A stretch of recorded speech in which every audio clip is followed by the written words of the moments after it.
Welcome, welcome, welcome, everyone, to another Friday edition live stream laser jam session hosted by Trotec.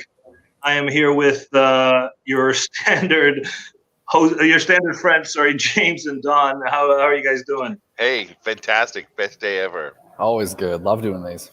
James is out of Vancouver. Don and I are here in Mississauga, Ontario. And our special guests for today, Cam Andrus from, I don't know if I said that right, out of... you got it right. No, you got it right. Okay.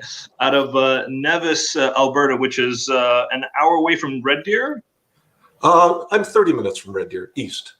30 minutes from. So it's quite a small town. I mean, I've seen it on the map. What's the population there? Oh, I don't even know. I live not in Nevis. I live on an acreage. Counting wow. Up on the top of a hill, and then we look over Nevis. It's our kingdom. Nice. Wow, it's beautiful, beautiful country. I'm just looking. I don't see it on Google for population, but it's a small town. So I didn't tell Cam in advance there'd be a quiz. Yeah. Welcome, everyone. Let us know where you're from in the chat. Say hello. We got already a bunch of people commenting from Quebec, from Beaumont. Hey, guys. Hey, everyone. We've never had this before, but we've already had a question from Nicole. Even before we started the session. So thank you so much, Nicole. We'll definitely bring that up as we go, but ask questions in the chat. I guess let's get started. Cam, if you want to tell us maybe a little bit about yourself, I'm gonna bring up your Instagram and show everyone what you do. Let us know how you got started. What did you do, first of all? Well, it was interesting too. Once I sat back and started thinking about how this evolved, and it kind of went back about, maybe 20 years or so ago. My son and I used to motocross together. And, we'd spend these long hours driving from the motocross race tracks back. And he'd get into questions about business and how you run a business. And at that time I was working for another company. And, he expressed a desire to get into making graphics for motorcycles, because at the motocross tracks, everybody's got decals, lots of decals. Bikes are all decaled out. And so we bought a vinyl printer and Sign Lab software. And he kind of got into the business of making decals. And so that's kind of how it got started. But we also run a greenhouse business. It's another one of our businesses on the yard, Tail Creek Greenhouse.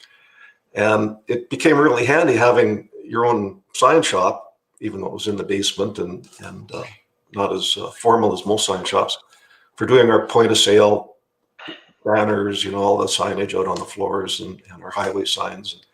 And so that kind of, the two worked together. So he was busy doing his vinyl stuff, and I was also doing signage for the greenhouse. So we did the odd job here and there, outside of our own specific needs. So then that carried on for a while, and we still have that vinyl cutter. It's back in the corner of the shop, and we still have Sign Lab, although we've updated it quite a bit. So there's kind of a break there when I was just kind of doing it as required, but it wasn't a focus to be the business.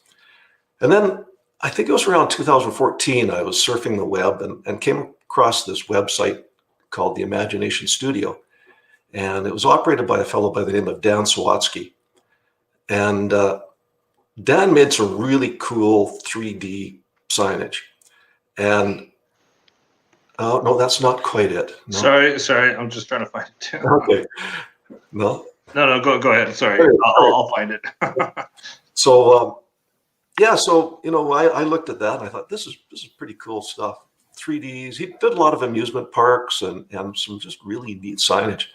So he runs workshops, and I showed this to Brennan, my son, and said, let's go take in this workshop. And so we signed up for the workshop, went out to Chilliwack, and participated in it. Now at the same time, we were looking for routers, because it's kind of like the foundation of Dan's business is the hand sculpting, and the router ties them together to produce some pretty neat stuff.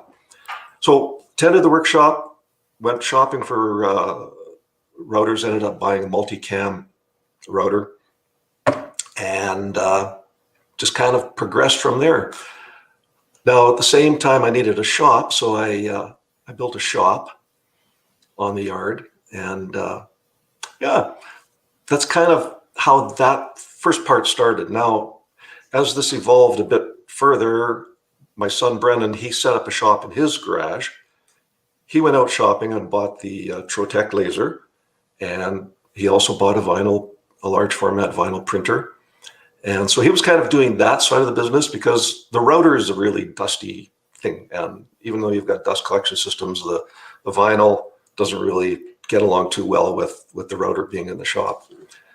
So he had his business doing the laser engraving, and I was doing the routing, and we would work together on projects. He would help me if we were going out to do an installation, and I'd help him when we were going out to do an installation. And that business just kind of, that was our business model. It worked pretty good. He was doing his thing, I was doing mine, and there he is. Is that him there? Yeah, that's Brendan. He's up on a ladder. And yeah, he's helped me do a lot of the trickier installs, and it's good to have someone who's kind of in the same place as you, as far as workmanship and things you like to do. So he kept on doing, like, this was our business model for a number of years, and then he decided to leave the sign business and pursue another passion that him and his wife shared, and that was kombucha. And so they started brewing kombucha in their garage. They got a proper permit to do that, and then they moved into a actual facility in Red Deer and started the Wild Brew. And Wild Brew, that's what I'm trying to find. Yeah, Wild Brew. And yeah, so they went off on that path, and so as a result, I purchased the laser off of them, and I purchased the vinyl equipment off of them. And sorry, can you tell everyone what laser do you currently have? Yeah, it's a Speedy 400. Speedy 400. Okay. Speedy 400. I always liked the laser, and I always wanted it over in my shop, and I got it. So anyways, that's that's kind of where we're at right now. Is he's now since moved into a bigger facility, and so we're in the process of doing new signage for that and theming his tap room. So that's kind of been the push for him is moving in, setting up a whole new shop, getting all the proper approvals in place, and I've been supporting him in building a lot of the his counters, all the stuff for the tap room, signage, and at the same time I do other work. It's not like he's my only customer, but it's kind of fun because he's got he's an ideal client in that he's got really big and cool ideas, and gives me a chance to stretch my abilities and try out new things. So yeah, so that's kind of where we're at right now. Very cool. And you're going to give us a quick tour of your shop as well, right? I don't know if you have the cam ready on your other cam. I do. If you wanna add that in, but really great stuff. There's one thing that I kind of stopped and I was like, what is that? I remember you tagged us. That's how I kind of found out about your Instagram, was this project. I'm going to find it here. There it is. So can you tell us a little bit about that? Because the first second I saw that, I'm like, what is that? Why is cam tagging Trotec something that looks like a rock? I mean, I see kind of LED stuff, but I mean, so that's how I actually messaged you, and I'm like, can you tell me about this? Well, what is this? Yeah, I kind of chuckled too when I got that message from you. It's like, what is this? Did you make this with a laser? And I thought, yeah. Okay, so when you attended the Dan Swatsky's Imagination Studio or workshops, you meet a great pack of people. People with very similar interests and some really brilliant people. And part of that whole spinoff is this competition called the Sign Invitational, and it's open to anybody who wants to make signs. And every year a theme is chosen, and like when I did the Time Traveler, the theme was time. Now this year the theme is Go Fish, and so everybody has kind of their own twist on what Go Fish is. Now, for me, I've been wanting to work with the runes alphabet, because the runes that, I saw some other pictures of them and they're pretty cool looking things. And I thought this would be, they're look like they're made from bronze. They're struck and they're really rugged looking, and it's just an opportunity to throw texture at them. And I love making things with lots of texture. And so my entry is called the Oostman Lure Company.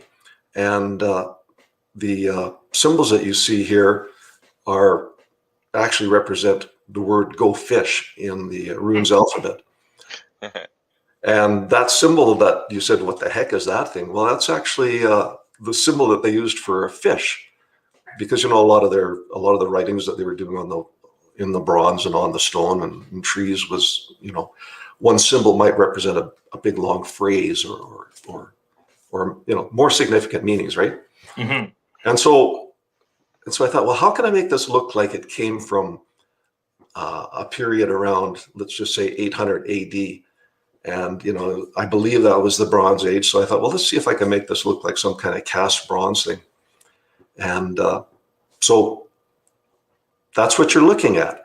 Now, of course, I wanted to make it showy. And so what I did is, when I made these on the router, I actually make them upside down and I carve out a channel within the. So just to confirm, this is foam, right? Like the material we're looking at is hard foam. Sign foam. Yeah, it's called high density urethane is the name for it. Oh, okay. And I've got some, if we go back to my camera, I've got some chunks of it here, and I can kind of show you what it looks like and some of the things I do with it.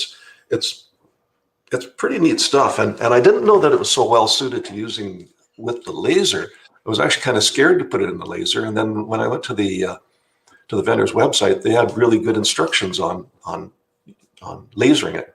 I was worried I was going to get gassed, but it turns out it's actually the sort of like the least smelliest thing I've done in the router. It's like, when you're engraving wood, when you're engraving acrylic, what you're engraving in the shop. But when you're engraving HDU, you don't know it.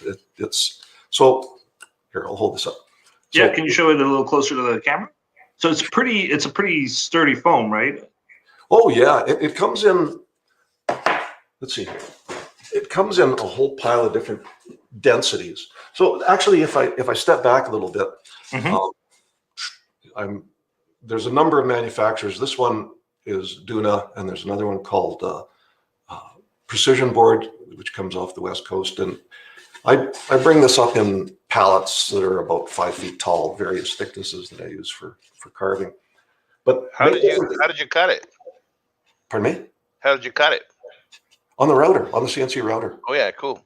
Yeah, I've got pictures of that, but it. What can I say about it? Okay, so it's called tooling foam, and it's been used in the auto industry for years when they're doing all the prototyping for body styles, and it's used in all kinds of industries when they're doing fiberglass casting, making boat hulls, for example. They'll make the boat hull out of this and on a 5-axis CNC router and shape it up. And so, yeah, different colors, different densities. So what I do is I can take it cuts on a bandsaw, just awesome. So I'll have a lot of offcuts from various. It almost looks like Baltic birch wood, like from here. Wow. Yeah. Oh, and what's really nice about it is that you can cut this down to an 1/8 or 1/16 inch thickness with your bandsaw, and it doesn't warp. And I know that it's really frustrating when you cut a chunk of, let's just say walnut or maple down into a nice thin piece that you're going to throw into the laser to make some neat things. If you don't deal with it right away, then that thing just kind of looks like that. Whereas this stuff, you cut it, it stays perfect. And if I would say this is the go-to for material if you're going to be painting and finishing something that you're cutting on the router. I'm sorry, on the laser. It's even good for, if you're doing channel letters, or not channel letters, but like a backing, if you want the letters to pop. It's a nice. Oh yeah, yeah. All right, everyone, get the scientists working on the thin thin sign foam immediately. So, yeah, you Cam, can I ask if I mean, did you try cutting it on a laser? Was it too thick, or did it? I mean, why the CNC versus the laser? Well, there's things you just can't do with the laser that you can do with the router, and I don't know that you could do this on the laser simply because of the thickness. Like a 1-inch thickness, and you look at the kerf that you get from the laser. I haven't tried it, but on the other hand, I work off of a 4x8 sheet of this material, so I don't work off of little pieces. And so when I put that down on the router bed, I have a vacuum system that holds it down perfectly flat, and then I can go in and I can machine. I mean, that's a great application where a CNC and a laser really merge together, because you're right. I mean, materials that are too thick, the beam just goes out of focus in the middle of the material. But what did you do with the laser for this? I mean, I guess you engraved the texture like we're seeing here on top.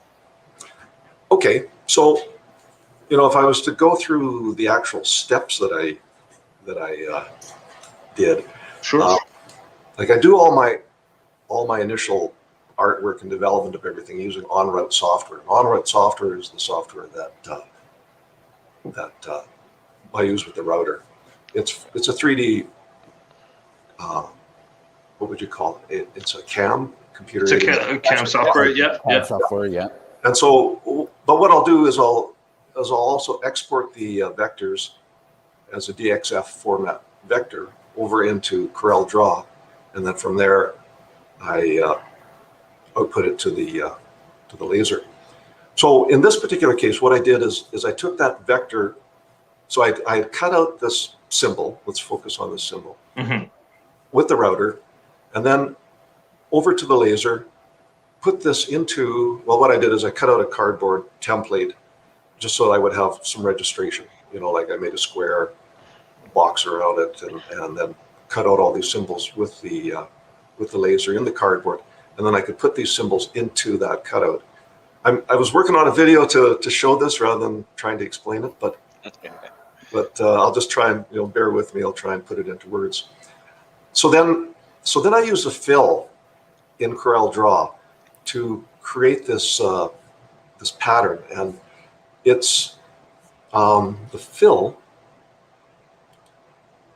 If you want to share your screen, I can. We can take a look at it. Yeah. But I mean, it's just a general. So instead of a color fill, like a solid color, you're doing like a textured pattern on the fill. Correct. Sorry, we have Marcos Palomo. He's actually, we did a jam session with him a few months back. Hey, Marcos, he's from Spain, and he's inviting you over to his shop in in Spain. He does some crazy stuff. He has like a SP3000. He has a 400. He has a huge CNC machine. Like really great stuff that he does. Hey, Marcos, thanks for joining us. Sorry, Cam, if you want to share. I wouldn't mind going to Spain, yeah. if you want to share your screen, we can see it. Like, click the share icon at the middle. There we go. Yeah. So we'll share a screen too. Perfect. Now. Yeah, there we go. There you go. Cool. Okay. So now you can see the red line. So I just put a piece of waxed cardboard down, just because I got a bunch of it from the greenhouse, and I turned off everything but cut this out, and made this stencil essentially. Then I put the symbols into it, and as a bit of pre-work, what you can do is round the edges just a wee bit on the symbols, just so you don't have sharp edges, depending on the look you're going for. And the other thing is to kind of do a bit of a overbleed of that fill, just so that the laser goes a little bit over the edges when it's engraving that. Yeah, you don't want to be left with some nice smooth tops on there. Yeah. Kind of throws off the effect of the texture. Exactly. Yeah, but when you move forward in the whole process, those sharp edges, because what I did is I made it look like bronze, and then when I go in, the final thing I do is a technique called dry brushing, which I learned at Dan Swatsky's studio, and you use just a dry brush with just a wee bit of paint on, and you go and you touch the areas and just to put a highlight. And it's hard to, I've got some other pictures where it kind of shows a little stronger. But so this is an airbrush. This is like no, this is just a wow. just a. I mean, it's incredible how much like a bronze architecture, like artifact, this looks like. Like I don't know a ton about it, but these are almost like prop making techniques. This the dry brushing and things. This is like. I mean, even for signage, like you can easily make signage like this for building signs or whatever, just like a cool rustic kind of. I mean, I don't even know. There's lots of stuff you can do with this, but that's a crazy technique. For those who want to just like practice this kind of stuff in their own studio and they don't have a CNC, I mean, just you can get thin foam. We have some thin foam that you can play with. It's rigid. It's not as sort of hard selled as this stuff, but you know it's thin enough that it can be cut with the laser and you can layer it. And then try some of these techniques on that foam as well. You know, it's not as thick as cams, but you know, it is something that you can actually try with some of Trotec's foam. Actually, thank you, James, for plugging that. That's great. I'm gonna. That wasn't my intention, but I know. I'm gonna show you what it looks like. It's not polyurethane. It's polyethylene foam. Yeah. But yeah, we got Anthony here showing the. I mean, you can use this kind of foam, not obviously for signage like Cam does, but even for what is it called, inlaying products. What was that process? Like drawer liners or things like that. Or, yeah. So exactly, you can engrave. So this is the laser cutting the foam. This is Don. I can't remember. This is a 1/2 inch, I think. Yeah. So we have 2 different thicknesses, but this one I think is the 1/2 inch. Yeah. Yeah. So you can engrave it and cut it and get texture. But Cam, I think your foam, it's not like this. It's much more smoother. It's like, way smoother. It's way smoother. So you could really get that like texture pattern from that hub foam that Cam was showing. Yeah, and there's some densities that are like wow. Like you see, like this, and again, it depends on where you're putting your sign. If you've got a sign that's going in right down at traffic level, and you've got hands and things banging into it, you can go with this. Well, you can go up to like 100 pounds per square foot density. Like it's awesome. I usually work with 18-pound density. Because most of the signs, like roadside signs that are out, they're back off the road, and the worst thing you have to worry about is hail hitting them or something like that. Things that are really out of your control. I suppose with a texture like this, though, actually hail might kind of enhance the overall. So, Cam, sorry, Marcos has a really good question. I'd be curious to know the laser settings to engrave that pattern. Is that just a random mix of RGB colors? Did you test it, or did you what did you do in the settings process? Oh, in job control, I actually engraved this as a picture, like a photograph. Yeah, I use photograph. Cool. And so again, it's like depending on the density, you get a different result. And so what I do is I set it for 2 passes, go and look at it. Okay, I think we need a little bit more. Reset it, do another pass, do another, until you get the look that you want, the texture. Mm-hmm. So it's basically in photo mode. It's basically black and white. James, if you can let us explain how that process works. I mean, the relief, I guess. Using relief mode. Having the darkest part of your project being the lowest portion of your engraving. So you test, how deep you want to go, how many passes you want to go. The white being the highest part of the engraving, and all the other scales of gray being less power. And instead of missing those next layers and doing it in layers, it's actually the laser and the computer inside the laser are actually fast enough to process. Okay, go 100 power. Now move over 1 tech. And go another 100 power, and then move over another tech and go 98 power, and so on as it goes across. And so the processing power to do that is phenomenal. And when you're left with a perfect 3D carving, it's you can rely on the detail of it. And so as you see in this crest here, you you get an actual carved piece. And with the stuff Cam's doing, I mean, you take a texture from somewhere, even in the world somewhere. You go photo hunting for your favorite sort of texture points, and you go find a cliff somewhere and take a picture of it, and you can actually use that piece of nature for your texture. I love doing stuff like that. Where I mean, even on Google, you could just go and find texture patterns. Yeah. I mean, it's like something like this, even as easy as that, right, Cam? I mean, how did you pick the texture pattern for yours? I don't know if you mentioned. Actually, I used the default ones that were available in Corel Draw. Oh, nice. Okay, there you go. And again, there's so many you can get, but I thought, yeah, this is going to look really cool. And then it's just kind of, let's try it and see how it turns out. And then I also did like the background. See the piece of stone that it sits on? Yeah. That was the very same technique. I found another pattern that was just less busy. And, actually I've got some better pictures on my website of that. Sure. I'm right there now. Now go to my blog. Sorry. Oh, it's not recent projects? No. Yeah, go up to, just scroll up a bit, please. Yep. And right there, Invitational Sign Challenge. Just right under what's going on in the shop. Oh, gotcha. Oh, so you go through it pretty in depth. That's awesome. Yeah, I put some more words in there, and that. That's a crazy texture. Wow. Oh yeah. Yeah, it looks like stucco. But it really lent itself well to what I wanted to it. That's a nice one. I like that one right there.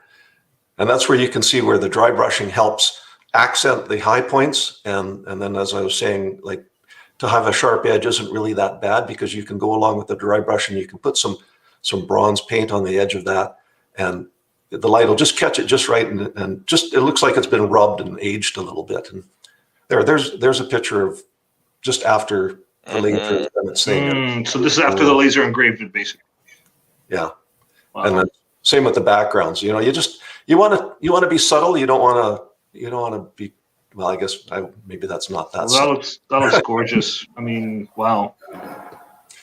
And, can I ask a question of Cam? I don't mean to divert it all, but so it's interesting because I think this project is a great example of it. And then also when you were talking about, working with your son and the kombucha company that he shares with his wife, like that he was sort of the perfect client because he has big ideas and wants to do big creative things. And I'm sort of curious, like as a working professional and as a creative person, how much do you think, like, how important are projects like this that allow you to sort of step outside the typical sort of day-to-day box? That, not to say that, I mean, every sign is going to pose its different challenges, it'd be different things, but how important is something like this, even just for you personally, to do something different and try some different techniques and really like flex some of those muscles that maybe you don't get to use every day, kind of thing? That's totally it, Don. This is a chance to not have to work in the box. And it's kind of like I've spent the last 20 years of my working time. I'm a control system specialist, and so I would design computer control systems that are used in industry, and I had to work with a lot of specifications and standards, and just my life was very much controlled by that. So creativity was kind of that wasn't the side of a brain that I could use as much as I wanted. And so all of a sudden I just kind of had a chance to go crazy and be as creative as I wanted. And also, because what I wanted to do was establish myself in that, I bought all my equipment and all my assets and everything was all taken care of, as far as, not having a debt to carry and not have to worry about how I'm going to pay the next bill. That's kind of allows you to be a little more selective as to what you do. Like, I don't want to do stickers. But that being said, I still do an awful lot of Lamicoid tags, for some of the big solar systems that are going in around here. For oil and gas, that router, it just churns out stainless steel tags on a real regular basis. They're used. You mean the laser, or? Yeah, the laser. Yeah. Yeah. So, sorry, do you have a flex or a CO2? CO2. Yeah. So you do with the Surmark? Yeah, I use Surmark. go through cans of Cermark and stainless steel tags, and Thank you. you see they're used. They like using the stainless steel tags when they go in and heat treat the piping that they use in all these installations, and it isn't bothered by the heat of the furnaces that they do the heat treating of the pipe in. And so it's nice. I've got that router just sitting there and it's just making money, and I can be doing other things while it's just churning out the tags. There you go. There's Cermark. Yeah, just showing people, for those who don't know, Cermark, you can engrave metal with, not engrave, sorry, I should say anneal metal with the CO2. Marked metal. Yeah. Marked metal with the CO2.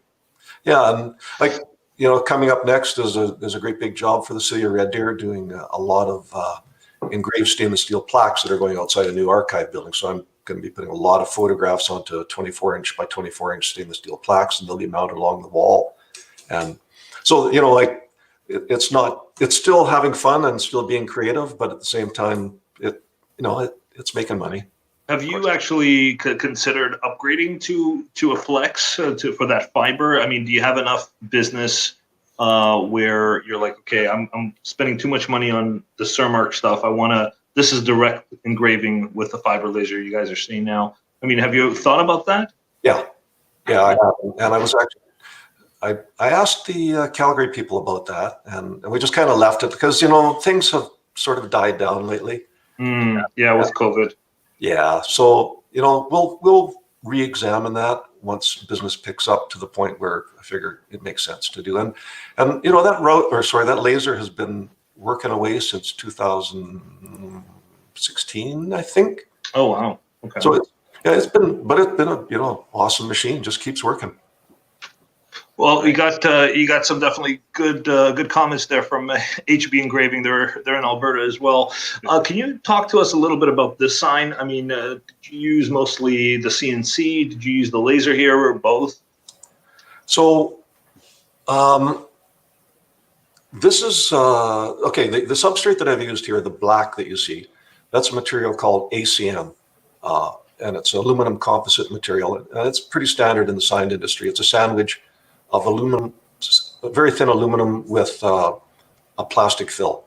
And it makes a good base for putting vinyl signage on, but it also is really good for making these push-through, what I call acrylic push-through signs. So with the CNC router, I make sections. And so those will be 8-foot sections. And I cut out where the letters are in the ACM.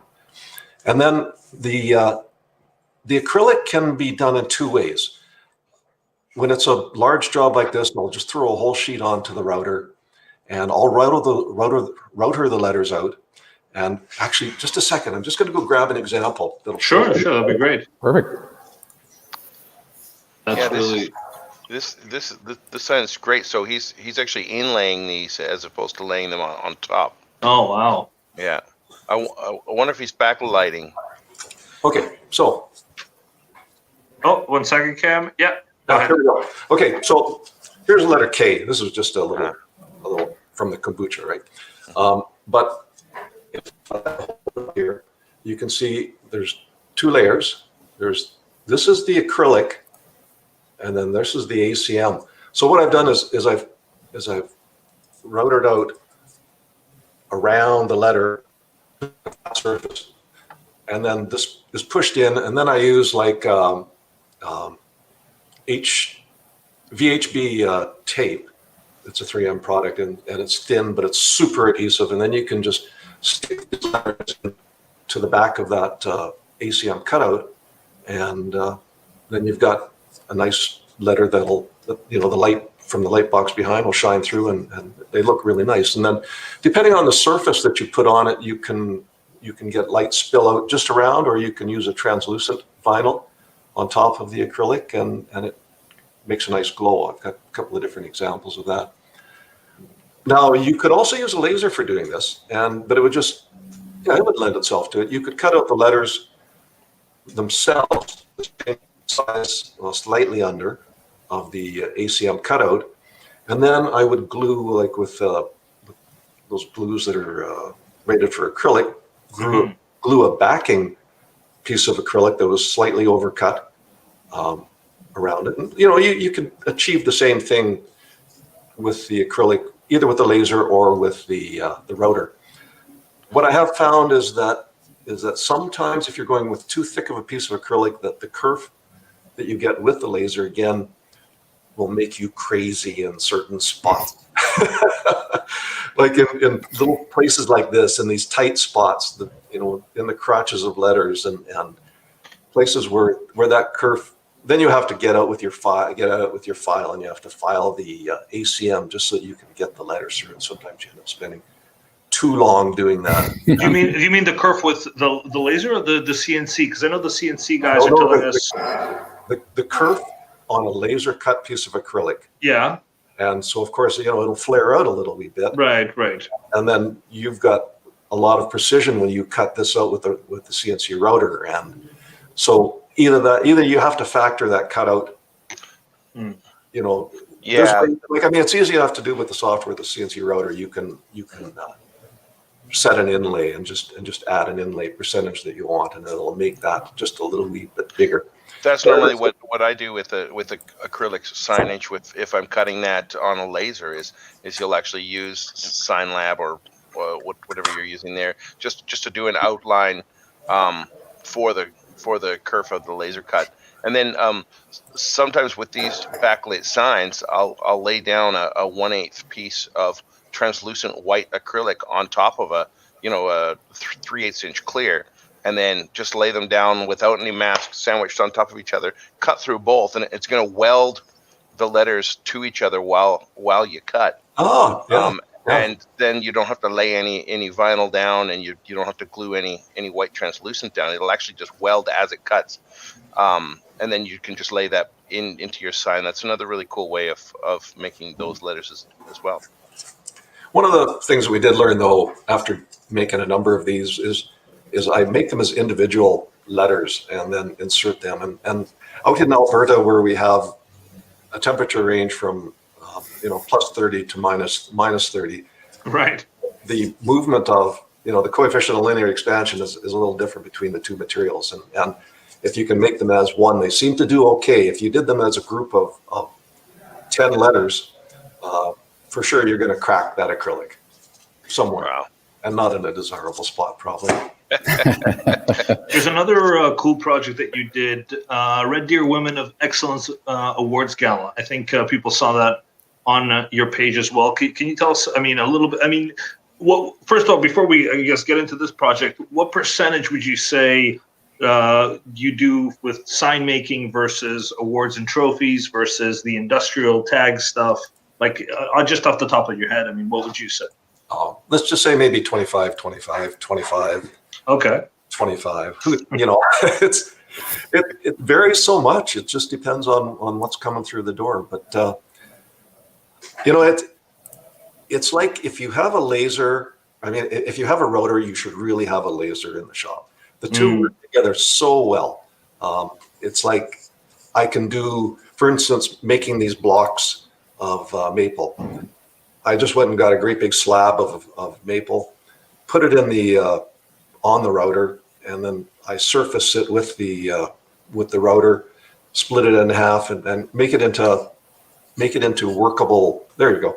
Yeah. So then, like, I produce those big long beams with the CNC router, then run it through the planer, and then I found a nice cutoff saw that just gave you like a 200 grit finish on the ends, and then cut all these blocks, and then from there off to the router, or sorry, to the laser with them.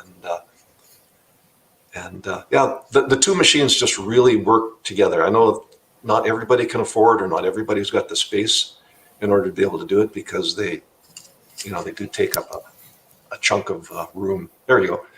There's I see. Wow. So it just went right through. Interesting. Yeah. So and I picked up some wicked bits for the router that would allow me to do this kind of work. And so then so there was this one, which for the Women of Excellence, and it was fun doing that, and it's for a really, really good cause. That's so cool. And you know, Cam, we all often get questions on pricing jobs. I mean, I think that's probably the number one question people ask us: how do I price jobs? I mean, you don't have to get into too much of the math or the details, but I mean, if you could tell us a little bit in general, how do you price different jobs on laser, CNC, both, a combination? Well, I take a few different approaches depending on the job. For big jobs, if I'm doing a big highway sign, or let's just say counter, like a whole package where we're doing countertops, we're doing the front end of a business and the signage and everything like that. I work on a daily rate, and I know basically what it costs my shop and myself on a daily basis. And so if we go for a week, then it's a week times the daily rate. And so that's the one model that I use. And then the other one is really just an hourly time and material rate. And I know what I want for my time if I'm doing design time. If the customer gives you the file that's ready to go, and of course, there's no such thing as a file that's ready to go. So there's my design time, there's my machine time that I charge for the laser, and my material cost. Do you have a setup fee that you usually charge? Like you say, okay, a minimum fee that. I haven't really been doing the minimum fee thing. Hasn't really been necessary to do that. There's still those jobs that come in the door that you're just giving it away, but again, it's just one of those things that happen. But they're fun. They're fun. Yeah, I had this one that I had never done before, and it was like, can you make me a wiggle board for my quilting machine? And so there's these quilters. They make these. They have these big embroidering machines that they embroider these patterns onto their quilts. Mm-hmm. These machines are essentially like a pentagraph. So they trace this pattern, and with this, and the stitching head runs and puts the threads into it, and they're various patterns. So they come up with these patterns, and so I've made a few of these for them, and it's the kind of thing you say, okay, well, give me $100. And that you've spent way more time than you should have, but you know what? It's different. It's fun. I'm not going to. I also saw this sign, Multiwerks Retro Boombox. This is your sign, like this is your shop sign, right? Your kind of hero piece. And I do see. So what did you do here? Maybe if you can give us a quick. I'm so glad you brought this up, Lev, because if you hadn't, I was going to have to. This took me places yesterday. This is like steampunk, like kind of steampunk style. I mean, Cam, tell us about it. Well, this is one of those things where you want to experiment and see how much texture you can throw at something, and how much fun. And actually, here's the camera. This is an example of using HDU in the laser. And I used my rotary, again, it gets a fair amount of use as well, but I want to put a honeycomb or a hex pattern around the dials on the radio. So this was a test one, because then you see in the actual sign, it turned out to be a reverse of the pattern that I've got here. But so I carved this out with the router. Oh, there we go. I'm not very good at doing this through a camera. No worries. None of us are. Don't worry. So just to ask you, Cam. So that's the laser engraving on the edge. Yeah, that's the laser engraving on the edge. So it comes out pretty dark. It's almost like MDF. It's got contrast texture and stuff. Yeah, in its native form. But you're always going to paint this. You're always going to finish it. This is not UV safe, so you always have to finish this. It gets like primer, 2 coats of primer, and 3 coats of exterior paint on it.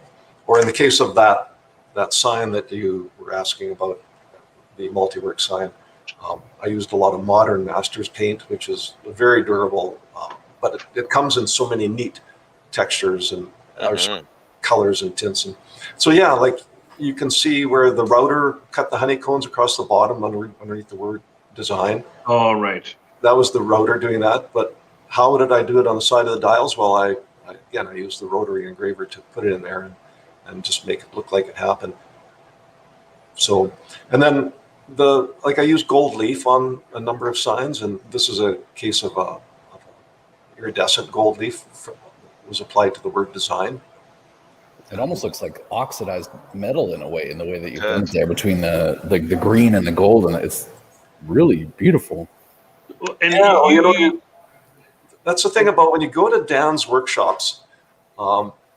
They do this type of work, and they do a lot of this, and they've got a number of people on staff that are just experts at it, and they're there when you're doing the workshop, and you can come in at various levels and learn, and then come back and learn more, and then come back and learn more. And so the last time I went to the workshop, I learned a lot more about doing the finished painting and these techniques to make things look aged, to make things look just really realistic.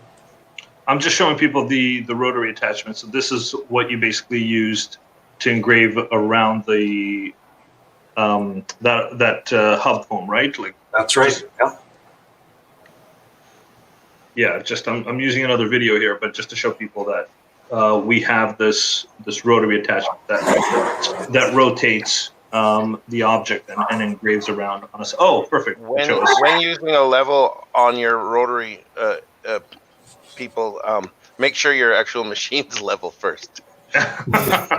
There's just a little. I know some people get all crazy about seeing a level and going, "Wow, what a great idea! I should do that." But you've got to make sure the bed of your machine is level, because if your floor ain't level, then your rotary's gonna turn out badly too. Just a pro tip.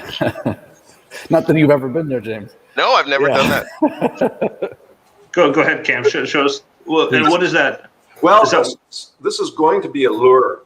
Part of the Oostman lure company, and it's got a ways to go yet. But again, I cut two halves on the router, and then I join them together, and these are just kind of disposable end pieces, but I wanted to have them so they would fit into the chucks on the rotary engraver. And then I can engrave this texture and the symbols, the symbols that are going to be part of it. And then what's going to happen is that I'll sandwich a piece of 1/4-inch acrylic between the two halves, and then I'll have LEDs in there, and then they're going to cast a really neat pattern and light around the lure. Oh, it's a sign. My next question was, what are you catching with that lure? Where are you fishing? Big fish. Yeah. I want to show people what you made. I guess you call it the Rhino. No, it's a time traveler. Oh, it's a time traveler. Nice. Yeah. Okay, and so what is this Rhino? I think you have it behind your in your studio there, right behind you, right? Yeah, that's the thing that moves around the shop. So what is this? Okay, well, again, that was for the 2019 Invitational Sign Challenge, and so I made this creature up and then shipped it on down to Vegas, and it was on display with I think we had probably 12 participants at that one, and so there's people that come from all over the United States and Canada and make these things, and this was time, and so this not rhinoceros. The time traveler would go back in time and gather artifacts and bring them forward to the future. And so it was just kind of one of those crazy things that came out of my head when I was doing a lot of commuting between Red Deer and Calgary, going to different shops. And, I'll make it like this and make it like that. And so then, I got a little carried away on this one because I really did. But on the other hand, it was fun because just the reaction from people in the audience and coming by, and I used my daughter's 3D printer to print all the different artifacts that were on in the storage drum. Wow. And I used the I used the laser to cut out the ribs for the rockets that are on the back, and just some of the trim stuff. It's all works together. So again, a 3D printer is a fun thing to have in the shop And to kind of work it into your signs where you just need those different things that just make your sign stand out. And what's a sign for? A sign is to attract attention to your business. And a sign doesn't necessarily have to be the words, Joe's Barbershop. You look at what reminds you most of a barbershop. Well, it's that time traveler. That's time. Oh, we had a question from Nicole all the way in the beginning. Sorry, Nicole, I skipped that. But she said, I can't attend live, but I really like to know what and who inspires Cam. What is his favorite project and has been, and why? Cam, if you could tell us about what inspires you and your favorite project. Well, I don't know. Well, I guess my inspiration, I don't know. I think it kind of has just come from attending Dan's workshop and kind of just listening to him and his approach, and then looking at his work. And then you start kind of to develop your own style. And you go, well, I don't want it to look like that. I want it to look like this. And so, it's just kind of evolving thing of what your creations are going to look like. And yeah. So what's my favorite one? I don't know. That's hard to say. I guess from a sales point of view, the job that I did for Initech Engineering, I think that was the nicest, cleanest looking sign. And if you bring that up, is that on your website? Yeah, that's on the website. Yeah. In signage. Even if you just scroll into recent projects and scroll down. Yeah. Keep going. Oh, there. Oh, this one right here. Trotec, yeah. Wow. And so that was one where they kind of gave me their basic artwork, and then so it's backlit. It's a combination of channel letters. So the black letters for Inotech, they're cut out of HDU, and with channels in them. And the lighting shines back onto a white background, so the letters stand off about maybe I think about a quarter of an inch or so, just so you get that nice little halo. I use the mini LEDs that Hanley LED produces, and they're on a string, and you just string them around and power them up. The word engineering, those were laser cut, and they again. Just so that I could get that finer edge that the router wouldn't give me, and that I get nice tight corners. Now that in that case, the light is shining through from in that box. So a couple of different techniques, and that was their symbol that they wanted on the wall, and it was in the same. So there you go.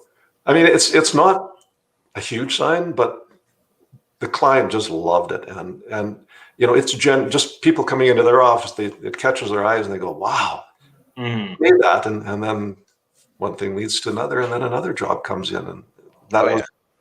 And then, from this one, I did the Calvary Church or Chapel church sign, which was the biggest job that I ever done, and it was a lot along the same lines, but a big outdoor job, and that's where working off a man lift and things that I don't like to do that often, but I mean, you got to do it.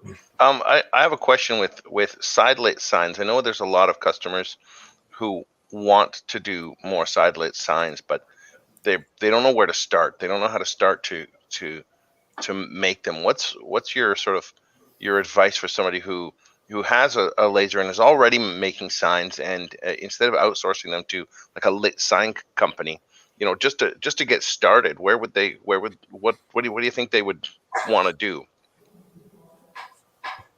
I'm struggling with that question. Where to start?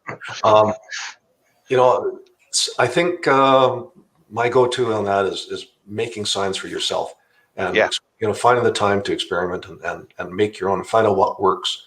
There's a lot of different techniques. Let's see.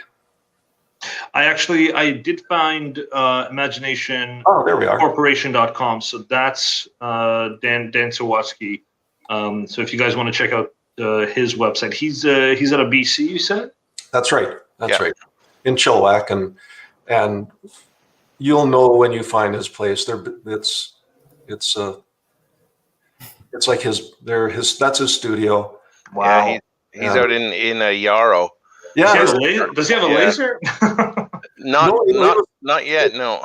No, he told me he was shopping for one here, and then when things kind of went. James, you know the guy? Oh yeah. Yeah. Oh, okay. Yeah, that's a theater, and so he's very much into steampunk as well, or had been. You don't say. But I was going to say, like, this really harkens back to what we're talking about, like that sort of prop making or movie. I'll let some of my nerd side come through, but like, Cam, I think you sort of represent the exact kind of maker that there are so many people out there who want to create like movie prop replicas and things of that nature, or armor sets and just different things, from different fandoms and things that they appreciate. That I think the sort of stuff that you're talking about, I mean, certainly here on display, but then even the stuff that you're doing in terms of like the weathering, the dry brushing, like you would be exactly the sort of maker that people like that would be looking for to help them create the stuff that they that they love. Yeah, I try not to label myself just strictly as a sign maker. I'm kind of like a maker, and I like making a lot of different things. And we just finished the first batch of stadium speakers that are going to be used up in Edmonton this summer at a music concert, and like these are big. I've never made them before. They're they wanted me to make them, and I made them stage props in the past. Before it's kind of like they're not on here. Oh, okay. Sorry, I was just wondering. It's kind of not really a finished product. I'm making the cans for them, and then they're going to go off and finish them and put all the electronics in them. But I like bringing different things into the shop that challenge you and give you an opportunity to stretch and try new things. That's so cool. Well, we're almost at the top of the hour. Cam, I don't know if you can show us a quick tour of your studio. I don't know if you want to plug it in on your phone. Just show people, what the studio looks like. We'll give you a few moments to put that on. Yeah, sure. Let's see. Hopefully this will work for us.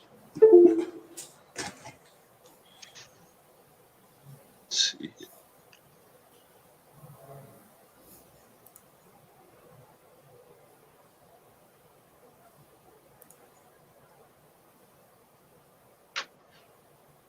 If you guys have any more questions for Cam, just let us know in the chat as well. Cam, do you see me on the other cam? No, not yet. You gotta. Oh, sorry. No worries. Oh, one sec. There we go.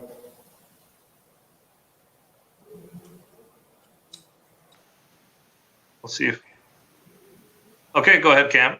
If you want to put the camera horizontally.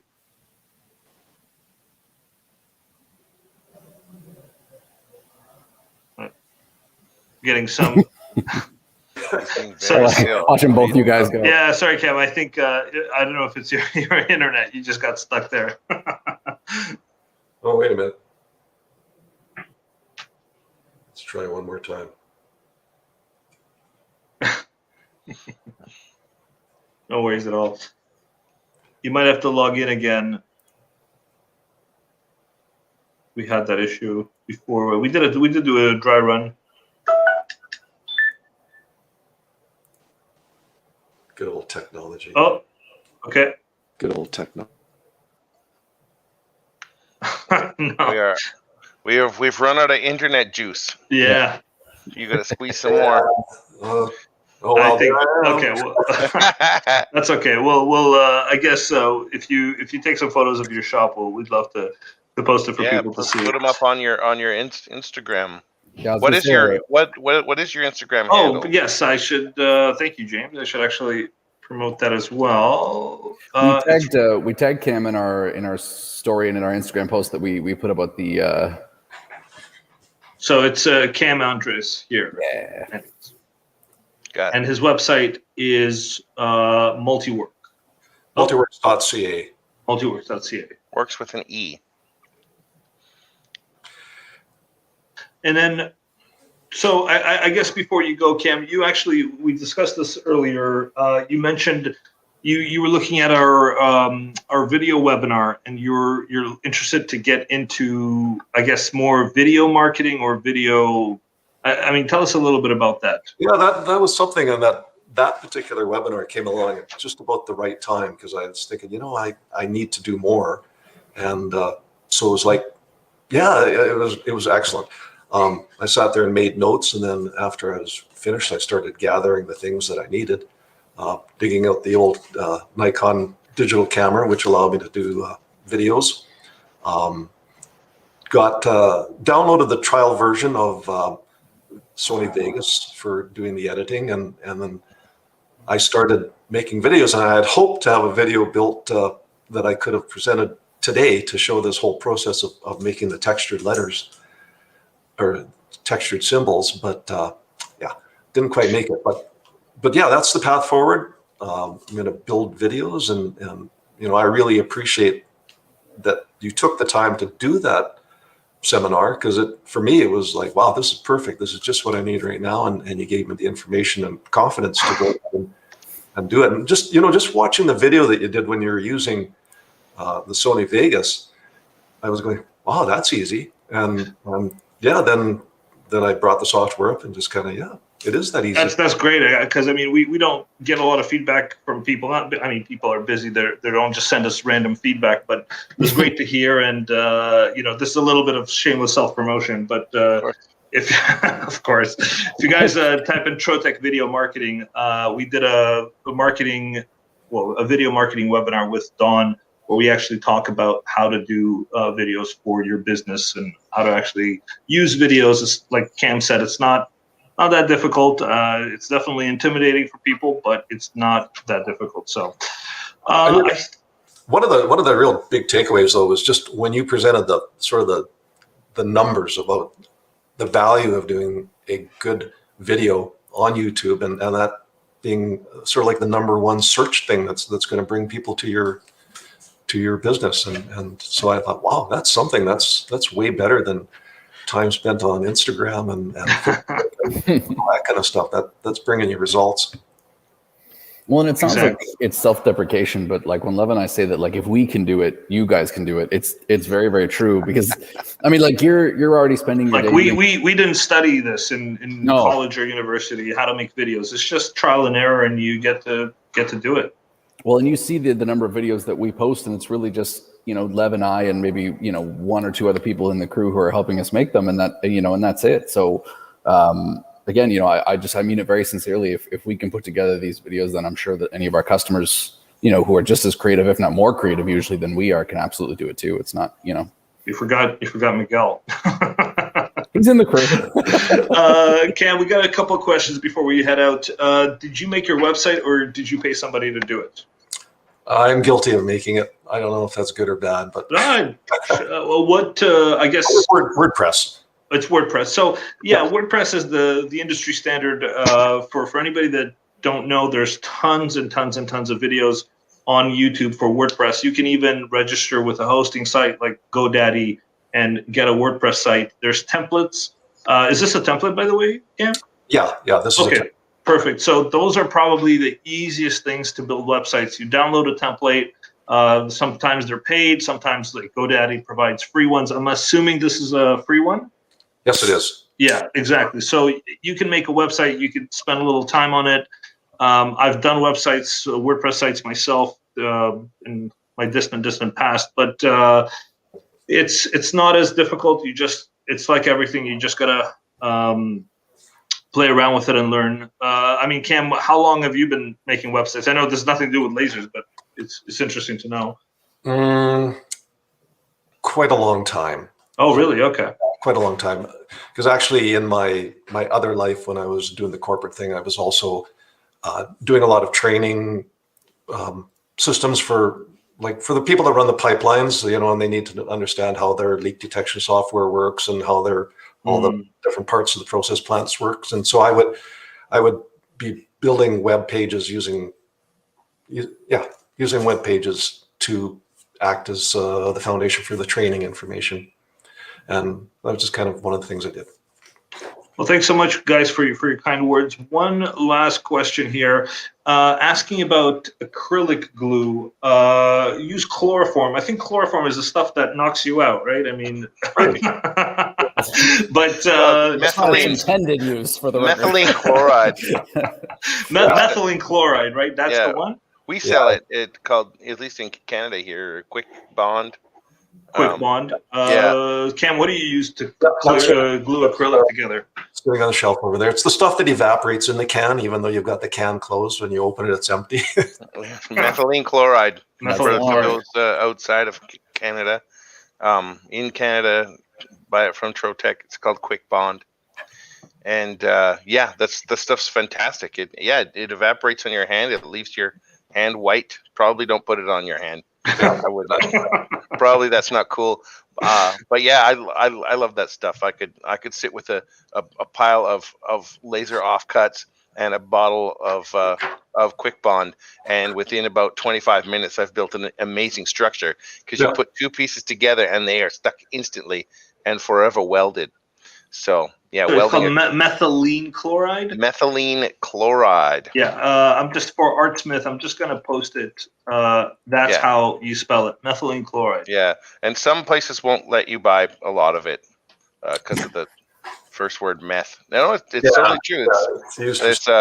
I thought you were gonna say something for bomb making or something. I used to be able to buy big cans of it back in my old life, and now some of the places on that troublesome list, and now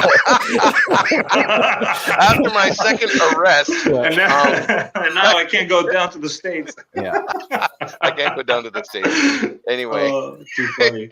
Okay, guys, I think we'll end it there. Cam, stick around. We're just gonna do a little session afterwards. But thank you guys so much for watching.